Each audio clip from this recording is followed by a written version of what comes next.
Puzzles are often some of the most intricate challenges in gaming. Some games are puzzles to learn to play. Some games are technical puzzles of master development to blend everything together. And some games are of course fully made to be a puzzle, a whole genre. You could argue that chess is the ultimate culmination of all three of these. It's a complex game to learn the basics. It's debatably the hardest game of all time to master, and its development is nothing short of timeless. Now, what if I told you that there was a game of chess built inside of a video game that has been complex to develop over its 11 years? This game is definitely a puzzle to play, and certainly a puzzle to master. But this puzzle inside of a video game that has nothing to do with chess just happened to be a game of chess itself, inside of a game of chess, inside of an ARG of 4,096 random variance, hourly changing combinations of different chessboards unique to the individual player, spread throughout an entire community. This was a moment suspended in time for those who were there, and the reward is befittingly a Bungie moment if there ever was one. Over the course of 48 hours, the Destiny community brought together some of the most insane coders, puzzle solvers, storytellers, and even goofy storytellers that they could. So please join me in getting suspended in that brief moment of time and sit down for the story of the Witch Queen's Gambit, the puzzle that edged the Destiny community.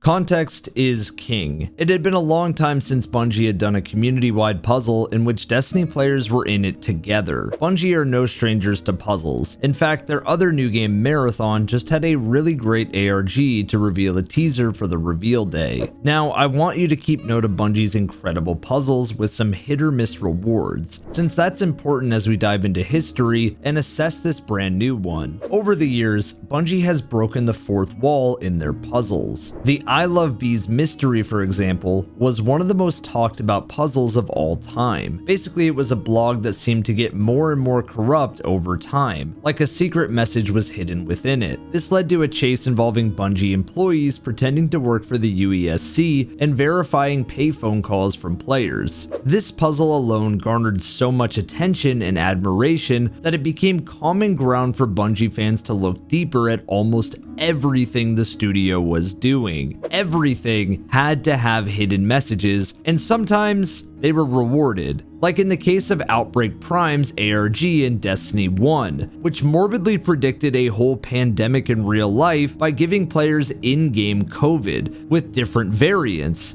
This led to them uploading their variants to a website called Owl Sector. This would then go on to make pieces of a map with all the data, which would be used to open a giant node inside of a raid with a quest to give the Outbreak Prime exotic weapon to use in the game. Other times, the community might have looked too deep, like in the case of the Last Exit mystery when developer Derek Mantis said this.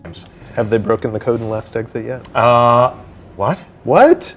Nothing. This is still unsolved, and with all the time that has passed, it makes me think it was just a giant joke since the Outbreak Prime quest had just been completed around the same time. People still hunt for this mystery, and another one. The 15th Wish. This became such a popular fan theory found from a data mine that was more than likely a placeholder in the game. The 15th Wish was said to be able to break the curse in the Dreaming City of Destiny 2's Forsaken, an endgame destination for that expansion, and it was said to the community that if the 15th Wish was ever found, it would completely break the curse in the Dreaming City and thus change the location. Bungie would eventually use this fan theory to propel the story in the most recent expansion, The Final Shape, but it was never a community puzzle. It was simply just a story beat. That can't be said for the most infamous puzzle in Destiny history, and one that I have a deep admiration for. This was Niobe Labs. The wild story I covered in one of my earliest videos is important to mention here because it was, in my opinion, the gold standard for what a puzzle is meant to be. A whole season of build-up with little clues and mysteries, lore that tied into the puzzle solve itself, combat that kept getting harder as you progressed the puzzle itself, and and fourth wall-breaking steps like having to use specific weapon scopes to see specific symbols, and jumping in the air and shooting FLY for fly while doing so. The rewards were even better, unlocking a final forge for the whole community to grind the best loot in the game, while unlocking 2 exotic weapons, the Izanagi's Burden quest finale and the Jotun exotic fusion rifle. On top of that, unlocking Bergusia Forge was the ending of the seasonal storyline, but the finale was stopped short of the community solving it because Bungie opened the forge early due to backlash from some fans who just wanted to get in there. Bungie would learn a bit more going into Corridors of Time in 2020. Just before the world was stuck inside their homes, Destiny players were stuck inside of a time prison, and it was bright white. This was a puzzle of building a maze of the correct path to follow to reach our own Guardian's grave, and the whole community felt like there was a prize in the form of a sword with a ghost on it. After days of hunting and professional code breaking, verifying data, and building a map of the entire community's patterns, the maze was drawn by the wizards of the Destiny community, following a strict path of rooms after multiple days of no sleep and the whole community watching onward, and even players outside of the Destiny community checking in. The reward was the Bastion, a fusion rifle shotgun, and not that sword that was prominently placed on the grave.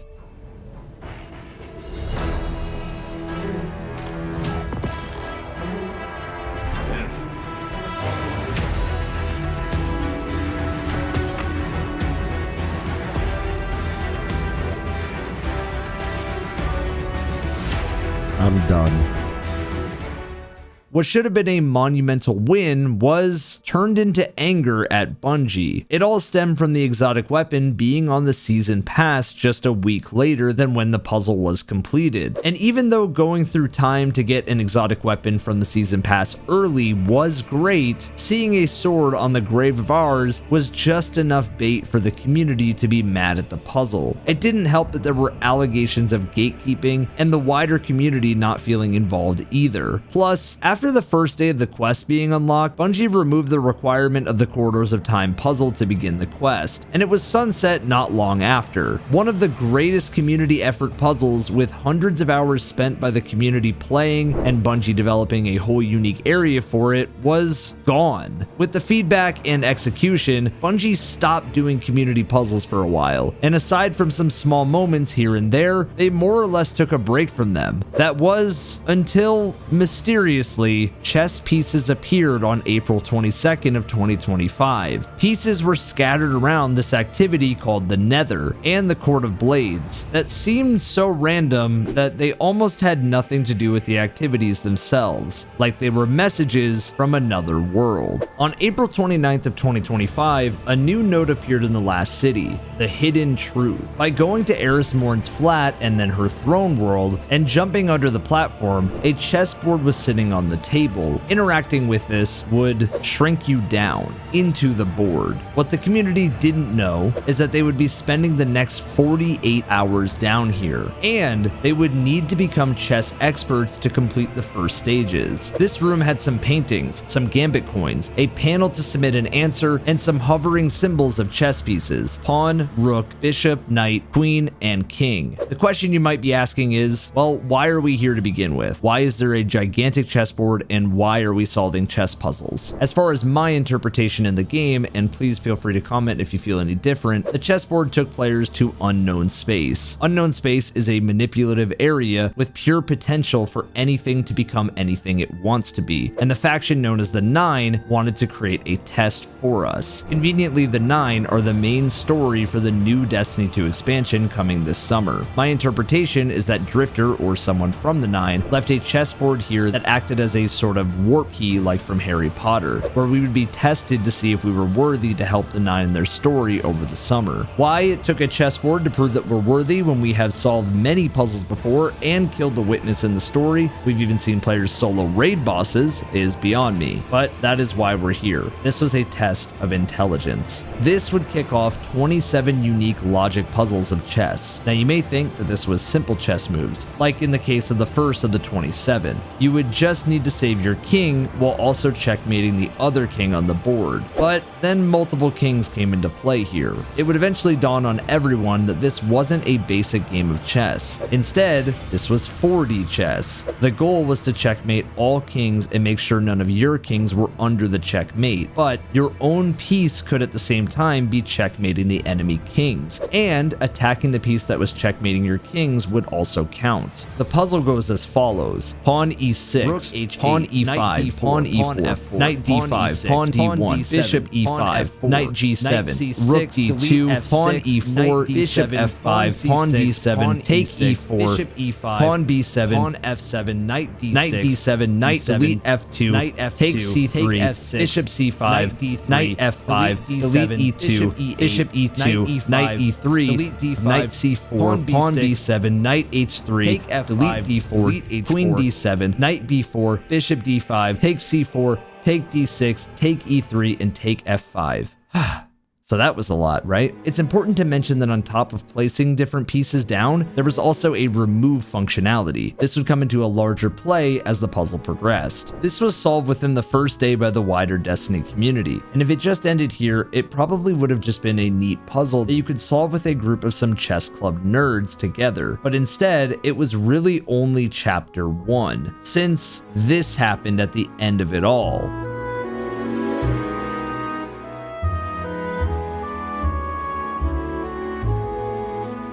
Within the first day, all 27 were solved, and 2 adept weapons dropped upon completion, but the room changed a bit. Now there was a blank board and a water cauldron appeared that let you reveal the answer. Did you see it? Look a little closer and you will spot a number on the left side of the screen, and you will notice that you have a board that seems completely random. The outside was filled with pieces on all boards, but some boards had pieces in the middle. Some boards were different variation of colors, and finally, some boards had tiles that look a little too descript to not be a part of something larger. This was almost immediately deemed to be just like Corridors of Time. In that puzzle, the first day was a big self-test for small groups to figure out. It was nice, but nothing massively challenging on a wider scale. But 5 days later, and it turned out that that one wasn't exactly just a team puzzle. It was a community-wide puzzle. This was being busted open much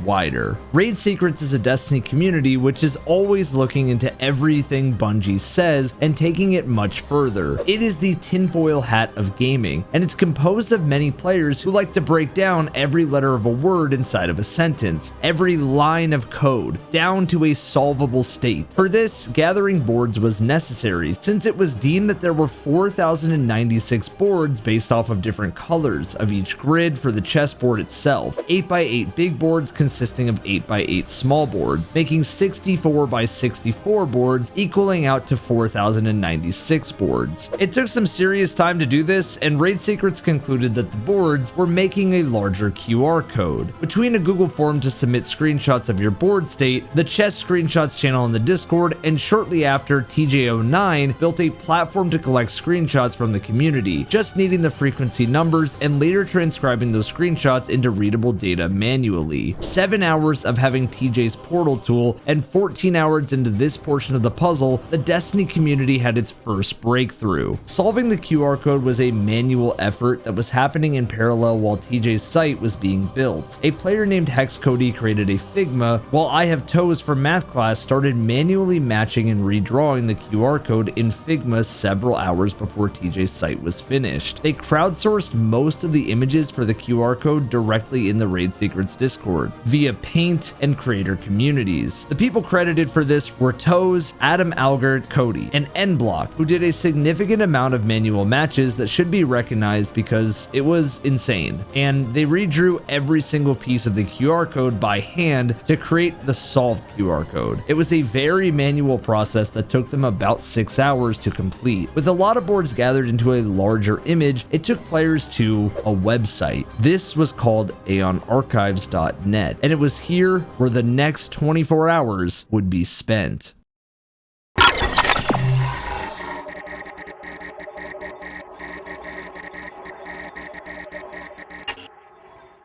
This site has all kinds of Easter eggs, like 7777777, the Bungie numbers giving you a secret message. There were some for Halo, Destiny's launch, Marathon, and more. NZ Bell and Shizo from Mr. Rafflewaffle's chat put the community on the path to solving the final chessboard with another special code. Those two recognize the solutions on the board under the QR code which is shown when we enter the Game of the Century's date, which is October 17th, 1956. Putting this into the Aeon network made it so they could use conversion and take to mate in one move. One other code I found interesting is a code that lets you cheat and skip the end of the mid-game puzzle and straight into the community hunt. However, the most important of all these secret code phrases besides the Game of the Century was 012 or 12, which was a notification update on the status of the puzzle. By entering this in, you could see updates more consistently. 1. Our experiment begins today. 2. Where are you? It's almost time. 3. Entity connection established. This was a log of hints and progress, but with all of the things that I'm about to tell you, you may think that progress was questionable at best. The goals for the day were as follows. Figure out how many unique board states there are, how they're related to each other, why are there sometimes 4 pieces in the middle, collect submitted board states and transcribe them in a way that a script can look for patterns, validate that those transcriptions were accurate, and then map them out to a larger game at hand. If the first set of 27 codes was 4D chess, then let it be the case that this was a game of multi-dimensional 5D chess, with the goal of checkmate on 4,096 boards. Now, we just talked about how the site was found, but so too was a seemingly random code. This random code is called a Fen code, or a Forsyth-Edwards notation code, and the long string of text represents the pieces on the board row by row. This just so happened to be the Fen code of the final board state of the Game of the Century between Bobby Fischer and Donald Byrne on October 17th of 1956. One major takeaway for the larger community was that these boards refreshed every hour, so a new screenshot to upload to TJ's site for verification was needed. But when you entered your code on the Aeon website, it asked for your Fen code. One change on a board's orientation, its outer pieces, and its inner pieces would change the entire outcome of the Fen, so it had to be accurate. And of course, that led to a lot of mistakes in data entry and verification. If you got a purple text response, then it meant the pieces were wrong. If green with this very satisfying sound, so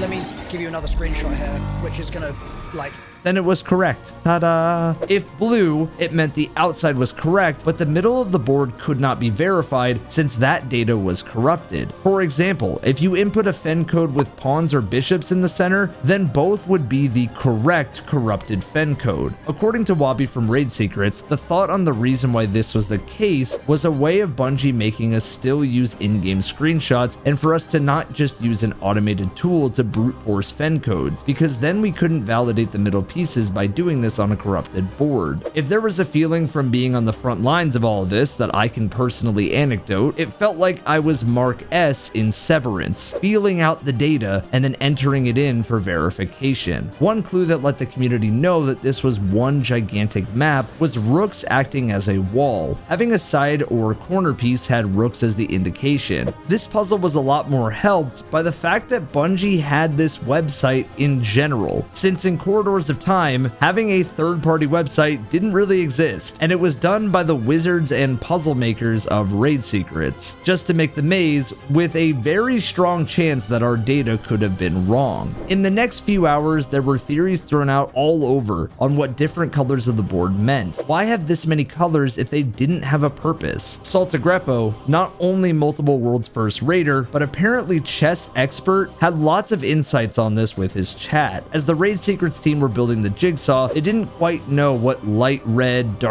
light gray, dark gray meant, but they did know from another player we have talked about on this channel, and a painter, through manual matches, that red typically matched with reds and grays with grays. Saltagrepa relayed that if light and dark was alternating, which it was, then we were making chessboards, which have checkerboarding patterns on them, and this would be quite useful for the map. As time kept ticking, the boards kept changing. The water revealed new codes, and the hunt was on for certain codes that were still missing. At this point, it was on data collection to hold up their end, and hunting down the frequencies we were all still missing. This was when Magic Twin from the Raid Secrets Discord made another site for looking up missing frequency codes based on data outputted from TJ09's website. This included a variation of sites for signal frequencies, validation errors, missing QR codes, and more. All of this data, thanks to a combination of everything we have discussed, was added to the Mega Board.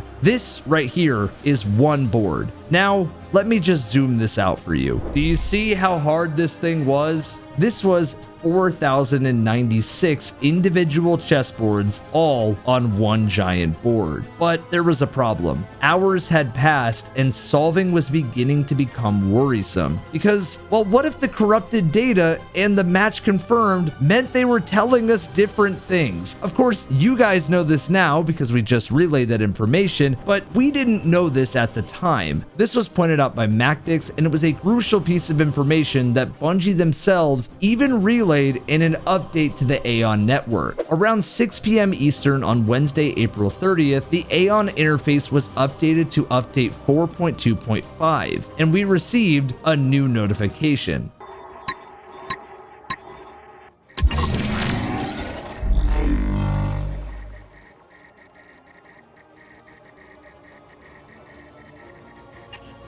Report on analysis of Bobby Burn. Still needed. Pawn, bishop. Time critical. Bishop, pawn. After some digging and entering the date of the Bobby/Burn match, October 17, 1956, it gave us 4 signals and a message with a series of oscillating numbers interspersed with PE6, BE7, NC4, and 777 in red. And the only hint was only some appear to have solutions. NA Painter had been spending some serious time mapping out the green and blue pieces and solving the logic puzzles on the boards together, but it was taking a very long time, and with muddy data from poor entries, it might take even longer. Then, in a flash, someone solved the 4 middle pieces to the grid. It was like the puzzle all of a sudden had so much more hope. When we thought this thing might take another day or two, someone just solved it based on the boards that Painter was cracking. We knew this because flames lit up in the game, and the pieces never went away when you submitted an answer. This was Bungie leaving a hint that we were on the right path, because from here onward, you needed every single piece in place to be correct or it wouldn't work. And the odds of guessing the board correctly were somewhere in the 6 to the 64th power, or 1 in 633,402,866,287,706,162,286,946,811,886,609,896, or about 1 in 63.5 thousand billion billion billion billion. And because it's unbound by the actual rules of chess, it's about 1.2 times the amount of possible legal chess positions. That didn't stop some from trying still. The breakthrough was all that the community needed for motivation, but the means to get to the end were definitely dramatic to say the least. Remember how Corridors of Time was accused of being gatekept by some in the Destiny community? Well, the same accusations were made for this puzzle too. With verifying the data came a lot of back and forth on whether the wider Destiny community should get involved. It was already a tedious and delicate process, so opening it up to the masses would no doubt be a way to open more room for error. But even in the verified data, about 40% of it had errors anyways. Scaro09 and Mactix went back and forth on it for some time, but neither were wrong in how they felt. Scaro's point was that the community wanted in and wanted to be a part of it, and the efficiency could be ramped up a lot, while Mactix's point was that it would create even more errors that way, and flagged it as a a Pandora's box situation. It did get pretty intense to the point where I'm pretty sure that Bungie made the decision for everyone. See, the Aeon website actually updated in the midst of all the back and forth, and there was no more blue corrupted data, only mistakes and correct validations. Guys, I took a step back for a second. Do we have that like thing up and running now that I can like share with my community, or is that still being worked I on? was just about to have it ready, and then Bungie changed some shit.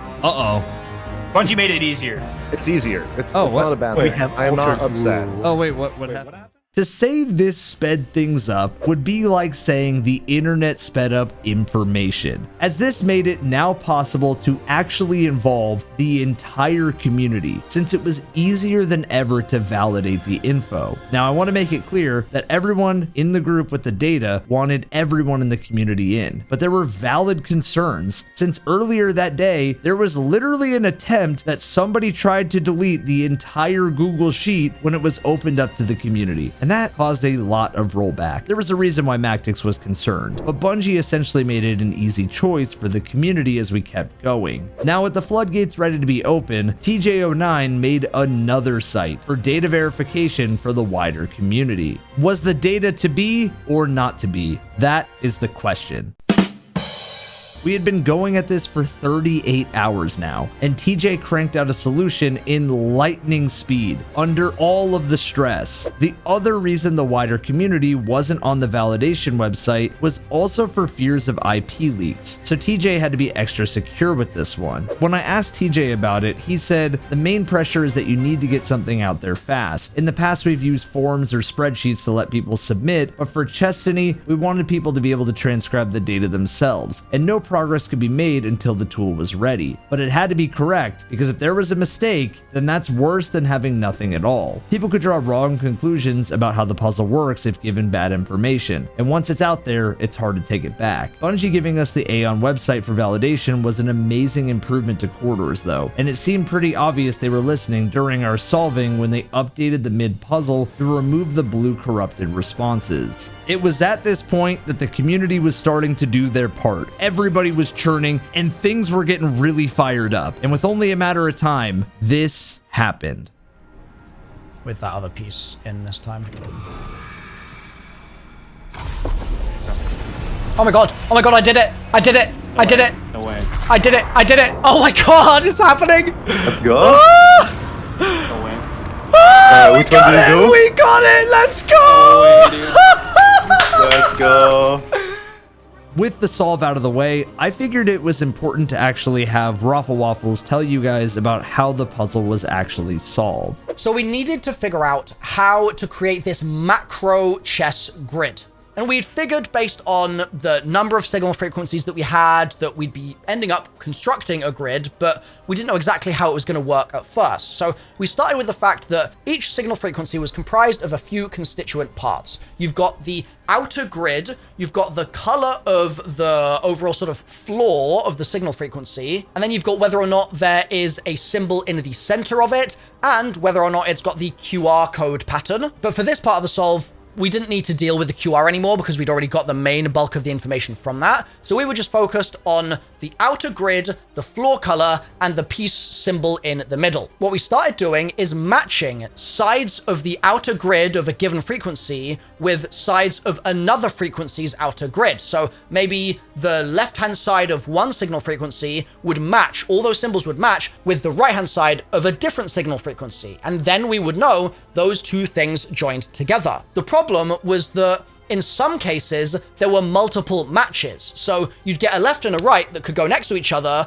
but then there'd be an alternative piece that could also slot in there. And so the question was, how do we know which one we're meant to be using? The insight that helped us get past this was the fact that light red and dark red floors, those are the ones that have that overall color, are grouped together in areas of this macro chessboard, and so are the light gray and dark gray floors. And so if you've got a light gray floor that could match with another gray tile, or it could match with a red tile, you know that it's probably going to match with the like color. It's going to match with the gray tile. And as soon as you do that, you start to see this macro chessboard emerging where each of the squares of the macro chessboard are the reddish colors or the grayish colors. So that was the first insight. That's why we needed to know the color of the floors, because it helped us do that part of the sort.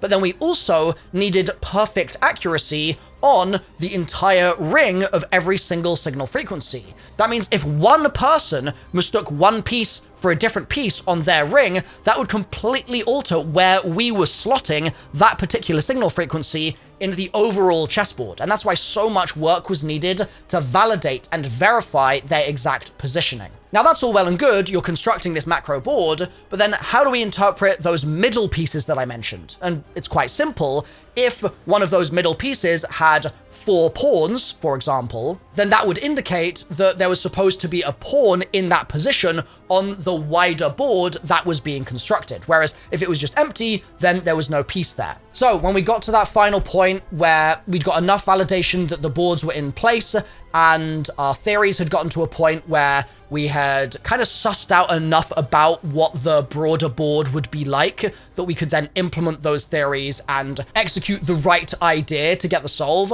I mean, it was amazing. It was such an amazing moment of all this community effort over hours and hours coming together. Like, no individual one of us could have done it without the rest of the 10,000 odd people that were all contributing. I mean, we ended up with something like 15,000 signal frequencies submitted, which is just mind-blowing. So it felt really special to then be able to sort of see the result of all of that hard work. And I mean, the taken shader that you get for it is pretty sweet as well, so that was a nice bonus. This would light all of the fires on a solve, and the reward was a cutscene.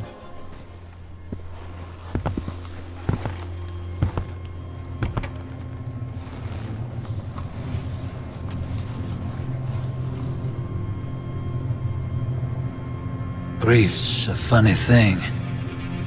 Some folks get stuck in it, frozen in place. It holds them hostage. And some folks, well, some folks just run.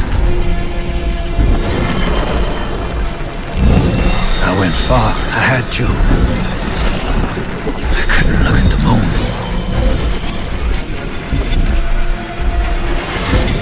The way I see it, the farther you run, the less likely you are to get stuck. But this universe tends to stop me in my tracks.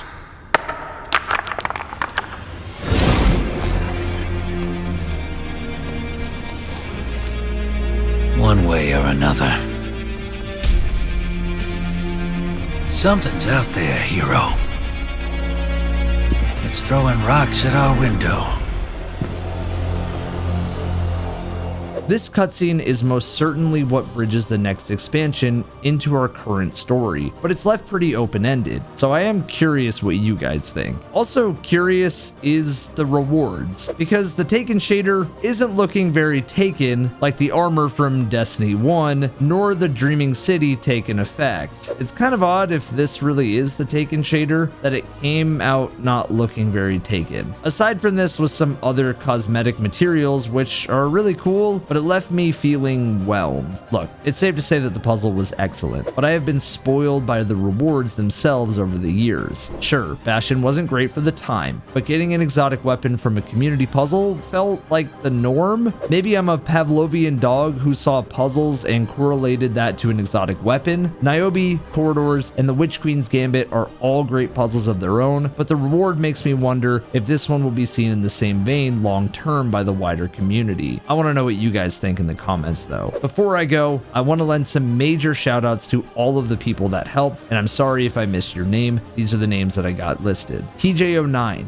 Nblock, New Lemons, Danzy, Magic Twin, Tech, Fladow, Mossy, Toes, Adam, Your Mother, Sad Cakes, and Cody. Jigsaw Clyde, My Name is Bife, Scaro09, Saltigrepo, ATP, Bog on My Dog, CB Gray, Swetsicle, Macdix, Mr. Raffle Waffles, NA Painter, Sneaky Beaver, Vendetta, Wabi, Dado, Soluna, and Evan F 1997, or me. I would also like to thank the Destiny community in general. All 16,112 submissions on the Google form alone, and the 18,280 more submissions on TJ's website. This helped so much, and along with your support in cheering it on, validating data, and elevating the experience, without all of the people in the Destiny community, this would be nothing that makes a puzzle befitting of the word community. And with that, another great puzzle hunt is over. I feel like I can finally get back to a normal video schedule, and